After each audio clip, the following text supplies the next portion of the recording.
I've been asking the question, who's looking out for Israel? Who is standing up for freedom here and all over the world?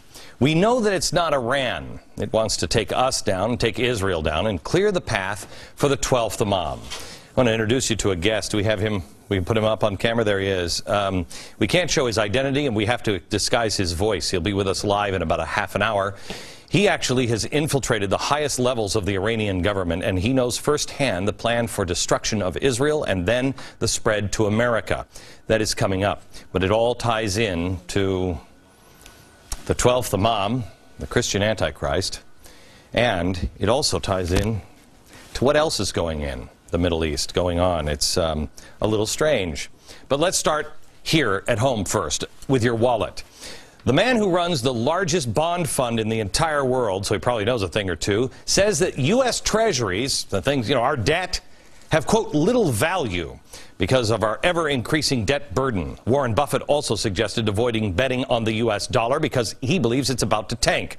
Wall Street is increasingly upping their interest in what they call tail risk. Basically, what tail risk is funds that are being set up by PIMCO, Deutsche Bank now, and other Wall Street firms. As we've been called crazy, and we've told you, prepare for massive stock market dives. These funds typically lose 15% per year in normal conditions, but they are structured.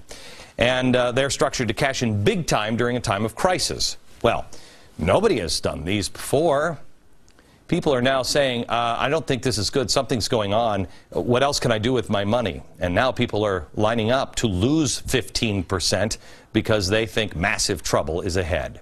Walmart, the world's largest retailer, working with suppliers now to minimize the impact of increasing costs to you. CEO Bill Simon of Walmart says that cost increase are coming at a rapid rate and that inflation is going to be serious here in America. The president just called to reduce oil consumption and increase ethanol. The problem with that is corn and oil are the two building blocks in this country. You don't have corn, you don't have beef, you don't have food. You don't have oil, you don't have cars. Unfortunately, the president is stopping us from drilling oil in our own land, and a guy who's been an expert in commodities since the 1970s, there's a couple of them that I read, but this guy summed it up the best. We will have inadequate acreage without spectacularly favorable weather, and it will usher in a significant food shortage, not just here, but all around the world. Gee, will that help or hurt a revolutionary fever that seems to be sweeping the world? We have reached this point because we have lived way beyond our means, and it's happened all over the globe. And now the world is turning to people to fix the problem. But the people who are fixing the problem are the people who created the problem, and they aren't honest brokers. And many of them, quite honestly, are enemies of man's freedom. They are divvying up the world right now and throwing matches on gasoline. Newsflash, this change of power is not a good one for America, for Israel, for Australia, England, anybody who loves freedom. Soros has said himself that America is the biggest roadblock to an open society, as he likes to call it, a borderless one-world government. He also, as we showed you, his organizations say that Israel and the Middle East, they are not going to do the right thing. They won't understand it. Well, I hope you all understand what's happening in the Middle East. We're going to show you a timeline here in just a few minutes. It'll show you that many of our politicians in Washington, I believe, are in bed with the enemy. Come on.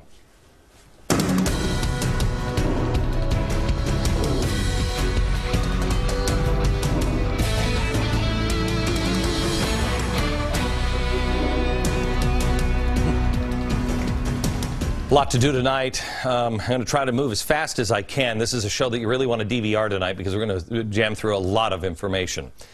By the way, have I even said hello, America? Hi. An outspoken, prominent uber-liberal war critic has come out and slammed Obama's military assault on Libya. They said even if the country has a tyrant, and even if that tyrant is butchering his own people, if the country poses no imminent threat to the United States or to his neighbors, then getting involved amounts to a dumb war, end quote. Actually, he wasn't talking about this president's war. He was talking about George Bush's war. That was said in 2002 by the then state senator Barack Obama about the Iraq war. Now, as President Obama is doing things, he doesn't have that same opinion. He has launched a murky military action in Libya that fits his own dumb war description to a T. Something's wrong here, because this is only one of the extremely contradictory past quotes from Obama that the majority of the press continue to ignore. There are breadcrumbs all over that are leading you to very dark places, but nobody will pick them up. You'd think that someone would want to dig a little deeper and to find out what is happening and why the Prince of Peace lovey-dovey president is suddenly interested in joining the Hawks. And his poll numbers are going down, which tells me that you know something's wrong. Has there ever been a president in your recollection whose poll numbers went down when he tried to protect people and went out on a military? I mean, that's what they always said about Clinton and Bush. He's only doing that to get his poll numbers up. Obama's are going down. I think the American people know something's not right. Tonight, I want to take you through a timeline of the key events and statements and actions taken by this administration and groups associated with this administration and others, spooky dude, and show you also another entirely new piece to the puzzle that I think explains a ton. And shockingly, these journalists refuse to investigate.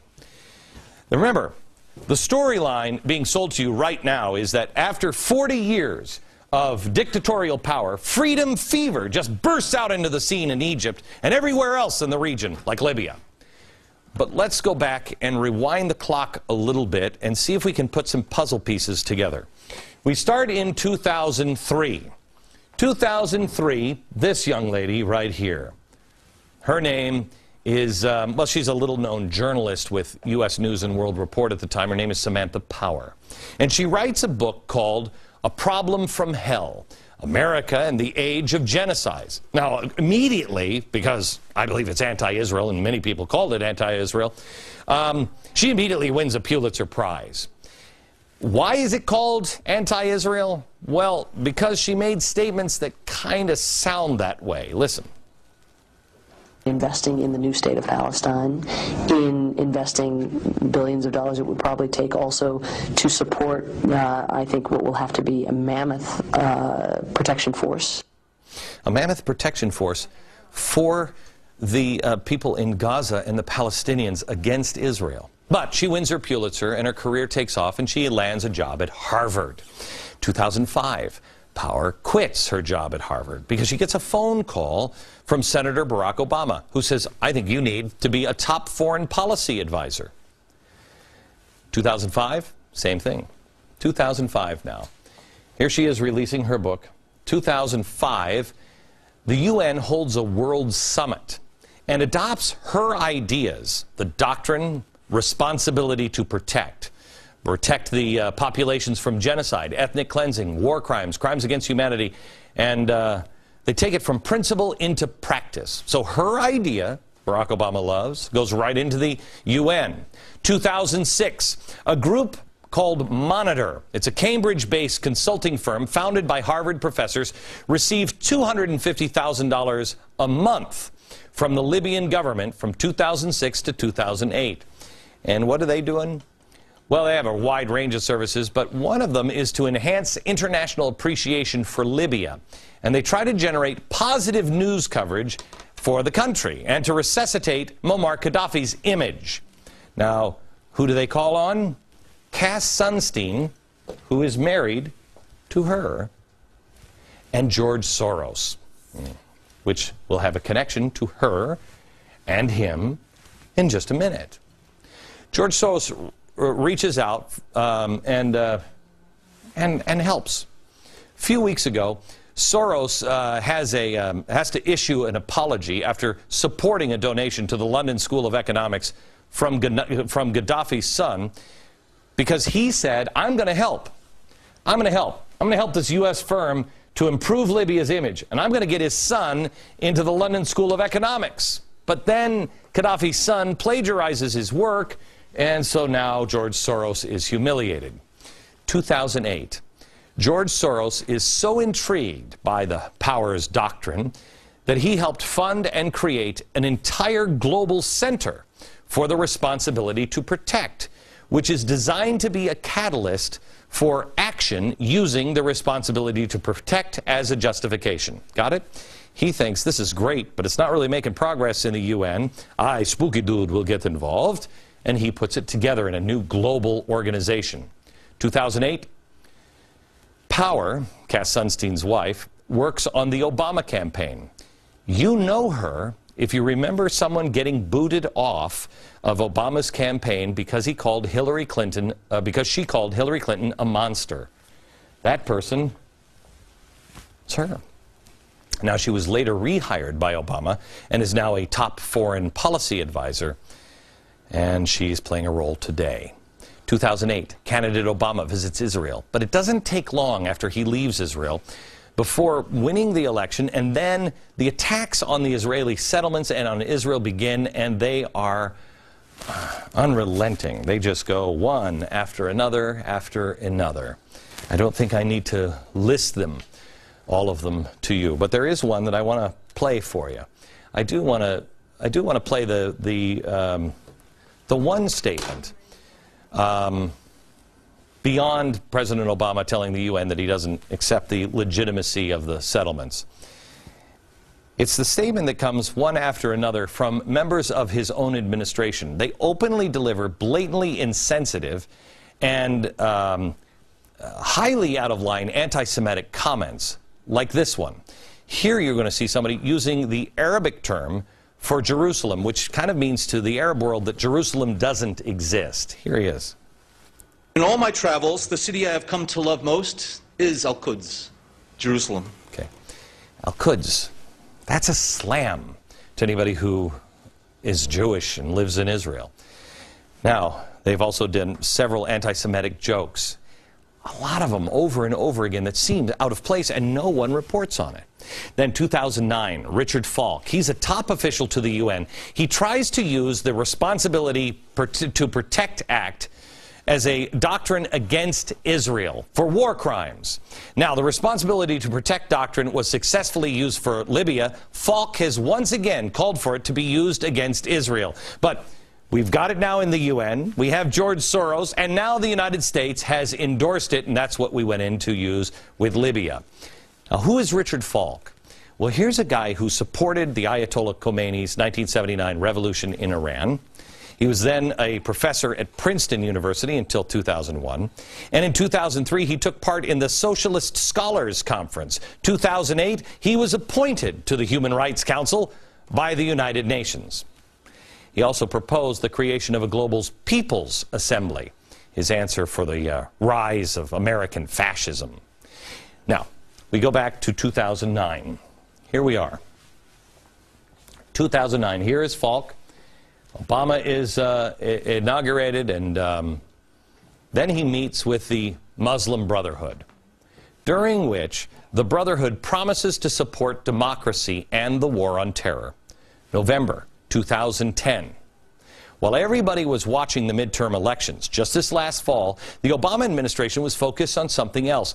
They conducted an in-depth review of its policy on democracy and the Middle East, and the Egyptian democracy issue in particular. Now, no one attending the meeting would discuss any of the details, but the bipartisan groups attending the meetings, they're these groups.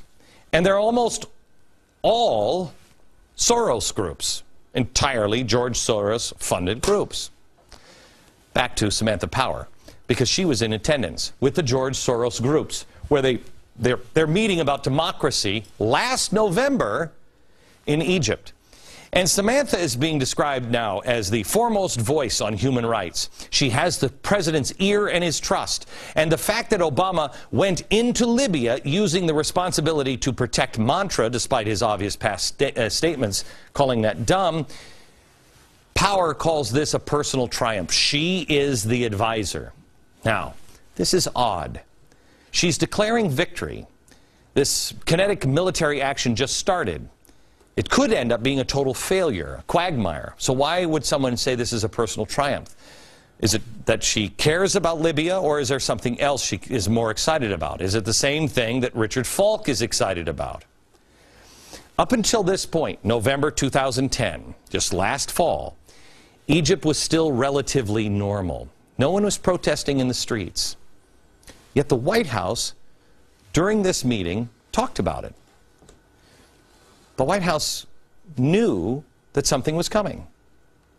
Now, after the uprisings started, riots in Tunisia, and the Egyptian protests begin, after this happens, the president behaves as though the uprising surprised him. The administration portrayed surprise as his response for the slow public response. He was surprised. This took him off guard. The White House, and I remember thinking, really? Leon Panetta even went on as far to say that he was getting his updates on the situation the very same way everyone else was. Well, I mean, most people were getting it from Fox, but there were a couple of people, and I bet it was Leon Panetta, was getting it from CNN. I got the same information you did, that there is a strong likelihood that Mubarak may step down this evening, which would be significant. All right. So they were getting their updates. It was moving so fast they didn't know what was going on, and they were caught off guard. Well, that's not possible, because the president's own staff were publicly stating in the stability here at this time period that the stability in Egypt was an illusion. Quote, "Stability in Egypt is an illusion, and we have to get on the right side of this thing." Well, how did all of the George Soros people know that stability in November was an illusion? Here is the missing piece of the puzzle. This. You probably haven't heard about this. Gas. Butane. In Egypt, butane is used for everything. Cooking, heating. Without it, you're Amish. You have to have it. So let's go way back to December 2009. We find a little bit of information from WikiLeaks, a cable from WikiLeaks from the embassy in Cairo, stating that in January 2011, the Egyptian government will give out butane ration cards. I want to show you just a piece of the cable here. The current proposal, though still in discussion phase, would be to convert the butane subsidy to a paper voucher system. They described them as smart cards, but they knew the risks. They knew the risks. Could they take on such an entrenched subsidy during a political season and not anger the people? But if they didn't, the subsidy would become so unsustainable that drastic action would be forced to happen, and they'd anger the people. So lose-lose. It was reported on in August 2010 in the Egyptian papers.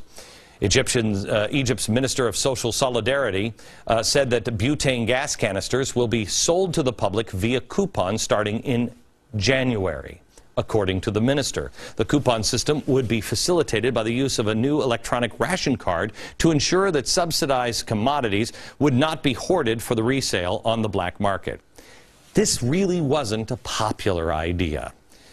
We have found that the people are not enthusiastic about the idea of switching from in-kind to cash subsidies because there is a long culture of mistrust between the citizens and the government, one that goes both ways, says the director of the Social Contract Center. So, when they said that it was an illusion, the Soros people knew something you didn't know. Soaring food prices, low wages led also to the deadly Egyptian riots in April 2008. The Egyptian government was forced to extend a ration card system to provide more than 70% of Egypt's population with subsidized food. Now, because of promises to lower energy use, they had to do it here. Oh, why did they promise to lower energy use? The Kyoto Protocol. Egypt was going to try this system that caused riots in 2008, now with energy, because of the Kyoto Protocol. So now we have the left helping Egypt with subsidies if they just stop using so much of this, and it causes tension. In October 2010, Egypt's finance minister said that come the new year, canisters of butane cooking gas will be issued based on a coupon system. Late December, Egypt said they would push the ration card system for butane back until the end of February, but the people knew it was coming. They already had riots over food rationing cards. Everything had been ratcheted up. Now, with all of this information, knowing about all of this, is it even conceivable that the uprisings in Egypt were a surprise to the Obama administration? Is it conceivable at all? You're going to have to decide. Back in a minute.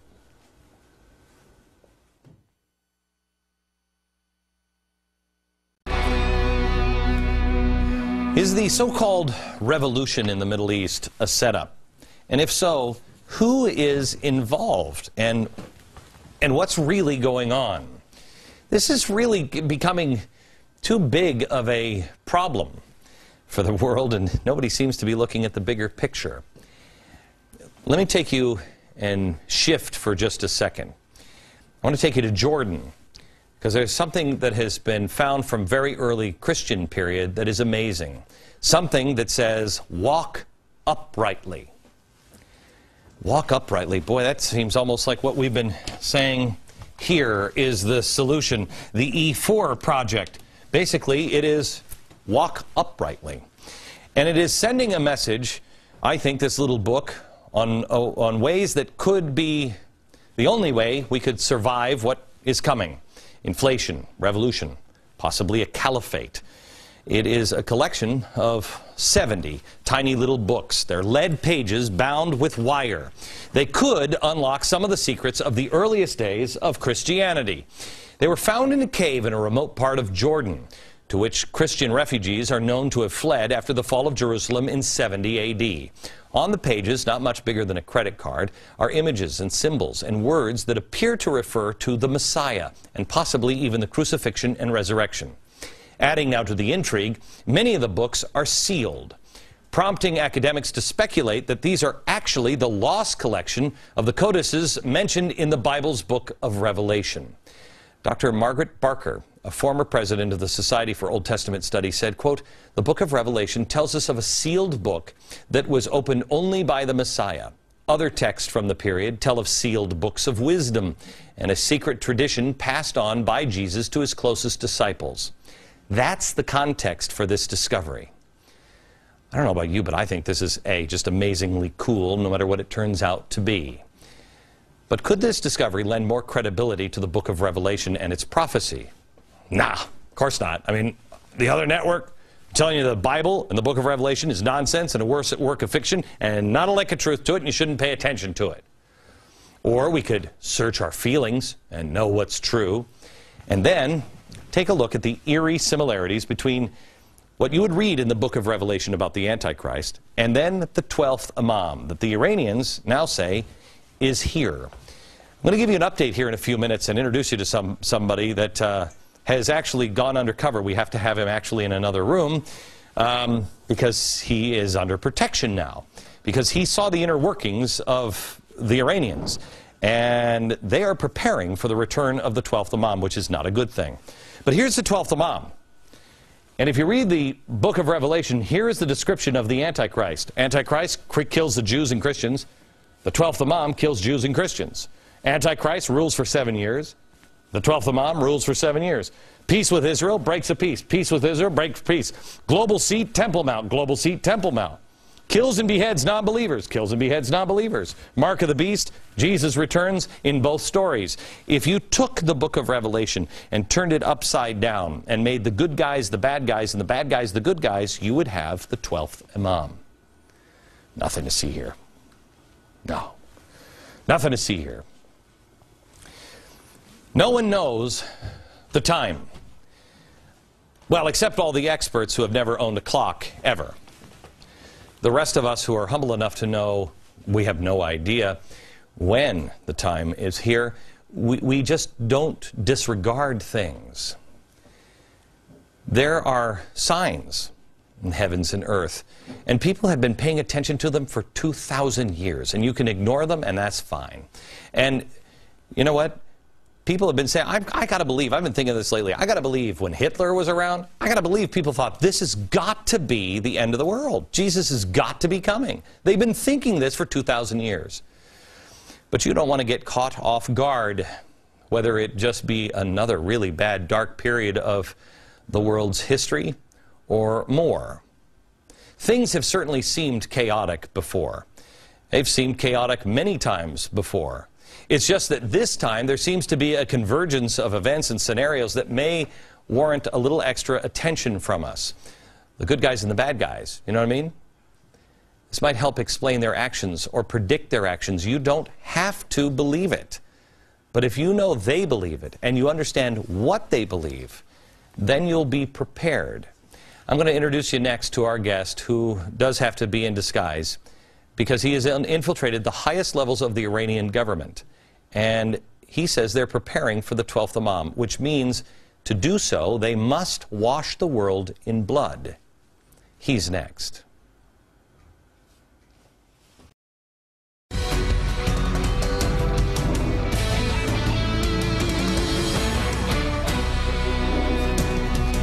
While the media was celebrating the wonderful democratic revolution by the youths of Egypt, I said, wait, can we just be careful here? We don't know who these people are. It never ends with the people it starts in revolution.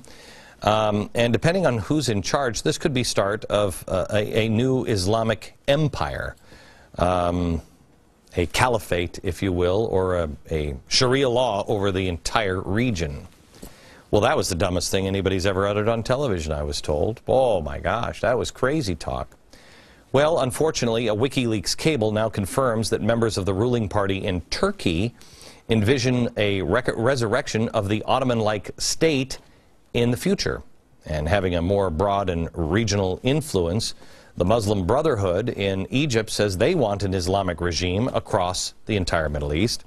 Turkey said earlier this week that now they want to have peace with Iran. This strikes me as dangerous because if you want to have peace in the Islamic world, you are ushering in the Mahdi or the 12th Imam, and peace comes at a very high price. Egypt says they want to turn over a new leaf also with Iran. Iran seems to be cobbling together the power in the Middle East, and Ahmadinejad knows the 12th Imam. And what he has to do is destroy Israel and then America. I want to introduce you to a gentleman that I think is pretty darn brave. He is Reza Khalili. That is a pseudonym.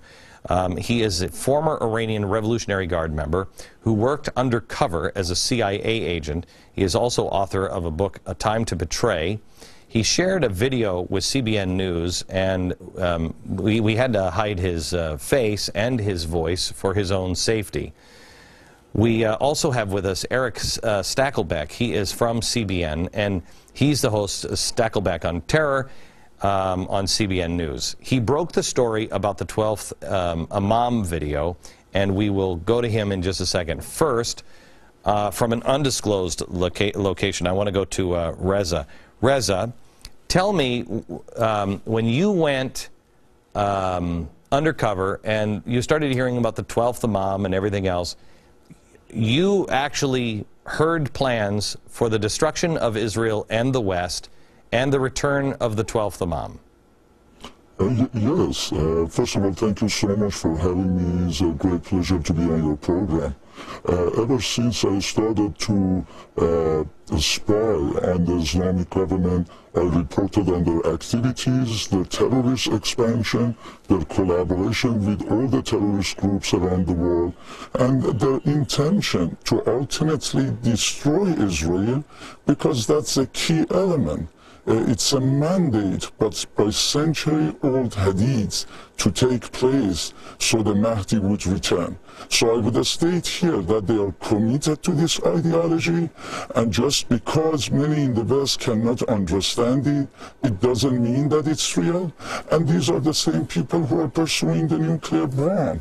And I assure you that they intend to attack Israel, destroy Israel, and they're looking for the glorification of Allah worldwide. And this documentary is the blueprint of their ideology. And they had no intention for this to go public. I was alerted by my contacts in the Revolutionary Guard several months ago that the project was approved by the Iranian President Mahmoud Ahmadinejad and Iranian Supreme Leader Ali Khamenei, produced by the Basij militias, to be distributed throughout the Middle East, incite more uprising, overthrow US-backed governments, call for unification of Arabs, promising the destruction of Israel is imminent, and therefore the imminent coming of Imam Mahdi. Now this is all because we have an administration that is inept, weak, and confused, and they can sense this, and they've become emboldened and excited by the events in the Middle East. All right. Let me go to Eric. because what he brought out was this videotape. Explain what this videotape is. Glenn, basically what this video does is it gives us a window into the mind of the Iranian regime, the twisted mind of the Iranian regime. It was made in conjunction with the office of Mahmoud Ahmadinejad himself. Okay. This tape has the stamp of the Iranian regime. Okay. And what it does is it takes us through the uprisings in the Middle East. Egypt, Yemen, Saudi Arabia. All of these are seen as divine signals from Allah by the Iranian regime that the end is near. And the Iranian regime identifies itself in this video as, quote, the great power from the East, as foretold in Islamic scriptures, that will usher in the return of the Mahdi. And Glenn, an important point here, this video identifies Mahmoud Ahmadinejad as, quote, the commander-in-chief who will lead the armies of Islam to victory and conquer Jerusalem before the Mahdi returns. Jerusalem must be conquered in Islamic hands before the Mahdi emerges. All right. Now, America, the reason why I'm taking you through this is I think, I mean, for instance, George Soros is an atheist. That's fine. I have friends that are atheists, and that's